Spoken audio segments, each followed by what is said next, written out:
much for stopping by today.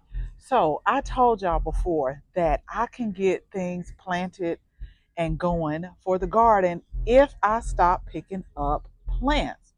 Well, we just got back from like an overnight trip to take care of some things with the kids, and y'all know I had to stop by somebody's garden center. But I also stopped by not necessarily a farmer's market, but a market that they had on a beautiful Saturday morning. I want to share with you some of the things that I got for the herb garden. So let's go ahead and let's get started. So I want to walk over to the herb garden to show you what all has been growing.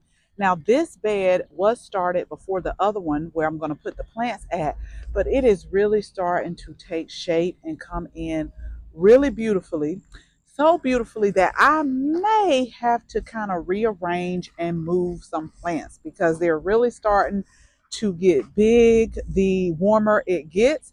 And so I'm really excited. But what I'm really most excited for is the calendula. Like, I'm gonna have so many calendula for the calendula salve because I love the flower. It's so beautiful, so vibrant, but I mainly grow it just so I can make calendula salve with, and I also use it for teas. So if you can see all of the blooms that are on, as well as all the ones that are still coming on, and I've been harvesting them like every day. I'll come out in the morning after the dew has dried, and then I will pick them and put them on our dehydrating rack and just let them dry. So I have a pretty good amount right now, but what I'm going to do is just continue to harvest them till I really, really get a lot so that I can infuse it into some olive oil and go ahead and make my calendula salve. But it's just so pretty when I walk out to just see the brightness of the calendula. So this is the second part of the herb garden that we have really just started on a few weeks ago, because the backstory is what happened was I was able to get this one filled up first, and then I ran out of soil. So we had to wait, and then so this one got a head start. And so now I've been working on this one. I pretty much have everything filled in it, but it's still a couple of bare spots, which I plan on filling today. And then I don't think it's getting like, it was like 86, I think, today. So this calendula is pretty much going to bolt pretty soon. I can tell by this one, I can tell how the leaves are changing. So I don't think these are going to make it. So I'm probably going to end up just going ahead and harvesting what I have and then put what I'm about to show you in one of the spots.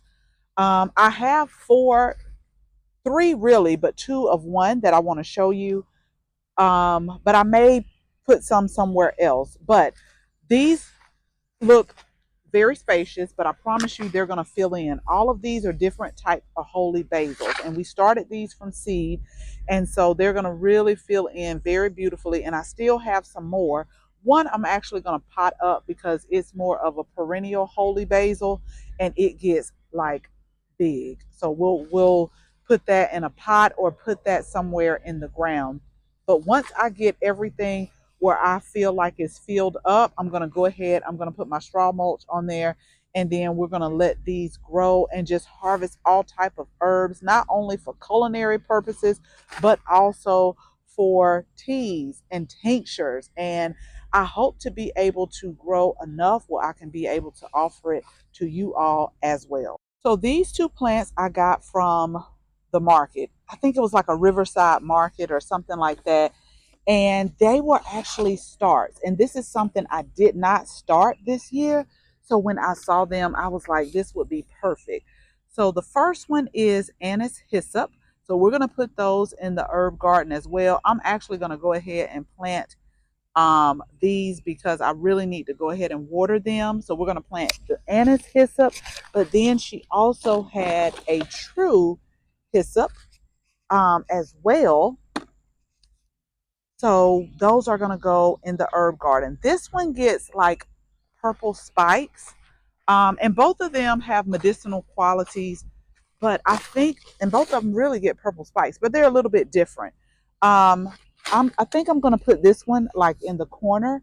And this is where I think I'm going to pull up this cilantro and put the anise hyssop there. Or maybe I want to put it here. Here I go again, y'all, with my stuff. I do this all the time. In my head while we was driving back, I was like, I really had everything mapped out, and now once again I'm starting to flip flop. So let me think about that really quick. But I'm definitely going to get them planted. Okay, y'all. So I know, I think we all know I have a lot of time that's planted in the yard. Not time in minutes and hours, but time. And I'm just going to take you to a few. So y'all know I have the golden thyme, I have the French thyme. I think this is the English thyme, or maybe this is the French. So this is the French thyme. This may be the English thyme, the Foxley thyme. Like we got a lot of thyme growing on in the garden. I mean, I'm just being honest. Got some more thyme. This is the other thyme right here. Like I have a lot of thyme. But I want y'all to put in the comments, have you ever heard of lime thyme? That's why I picked it up. I'm just going to be honest with y'all. Lime thyme. So it has a scent of, it says lime green thyme, but it has a scent of lime. So do you see where it says green lime scented? It really is, it smells good. I'm just gonna be honest. It smells so good. And when I saw this, I was like, you don't need any more time. But I kept doing this and I kept doing this and I kept smelling my hand. And it was just that subtle hint of time. And I'm thinking you could use this for all type of dishes that can have like a lime undertone. And so I picked up two lime thymes. Now, due to the fact that I have lime in both of the herb gardens, I think I'm just going to put these two kind of throughout the vegetable and the flower garden that is over here somewhere. So we're going to find somewhere to put this thyme because it smells good. And as I'm looking and talking to y'all, okay, we got thyme that's, well, this is starting to go to flower. Like we'll cut it back, but don't they look so pretty? Like it really looks pretty. And I know I didn't need any more time, but I have never seen lime thyme. So I was like, you just go ahead and get to and just grow it.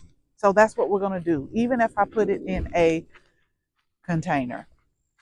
As a matter of fact, now that I'm thinking about y'all, I really need to plant my rosemary. And I think I'm going to put the rosemary in a pot, but I think I may put some some of this lime thyme underneath or around the rosemary. We'll see. I just wanted to show y'all this. Now, the thyme, I don't know where I'm going to put really, but the anise hyssop and the true hyssop, I'm definitely going to put over here in the herb garden. So again, I think what I'm going to do is just go ahead and harvest this one. This one gets kind of wide. It gets about 18 no, tall. It gets about 18 inches in width, but it gets about 2 to 3 feet in height. So I'll have this will kind of be as a backdrop as these continue to grow. And then here's the lemon verbena, and I have two more that I have to place as well. But I really need to get these things planted. And this one right here, I think I read where it's more like 12 inches in width, and it gets kind of tall as well. But I thought it would be, with the beautiful flowers on here, I thought it would be a pretty show because they're like a bluish purple. So I thought that would be really nice over here in the corner. And then we'll kind of fill these spaces in. And then again, we'll be done with the herb gardens. Now, when the calendula is done, because when it gets really, really hot, they just kind of teeter out. We are going to add, I don't know, I'm not sure, but I'll figure it out by then. We'll add some more herbs or some more edible flowers to this area right here. But I just wanted to share with you some of the things that I picked up and what's growing in the herb garden. So I'm super excited about everything that's growing. If you haven't subscribed to our channel, go ahead and hit the subscribe button because now I'm in the phase of pulling up the late spring vegetables and flowers. Like I pulled up some pansies the other day, and we're swapping them out slowly but surely with some of the summer vegetables, flowers, and herbs. We got lots of basil. And so I want to take you along on the journey again. So again, make sure you hit that subscribe button. Okay, y'all. So I'm going to sit here and ponder for a few minutes and then I'm going to plant. And it's okay if over time that you put something somewhere and then you want to move it. It's totally okay. I do that all the time. So I'm going to put it where I think I should put it, but I'm not going to spend too much time thinking about it too much longer. I'll put it there. If I don't like where it is, I'll pull it up and put it somewhere else, but I'll make sure that I keep you posted where we plant it at and how it is growing. So as always, thank you all so much for watching this video. Make sure you share this video with your family and your friends. And if you are not a subscriber, go ahead, tap the subscribe button. Make sure you tap the bell so that you can receive notification each and every time we upload a new video. Again, thank you all so much for watching. And until the next video, bye bye.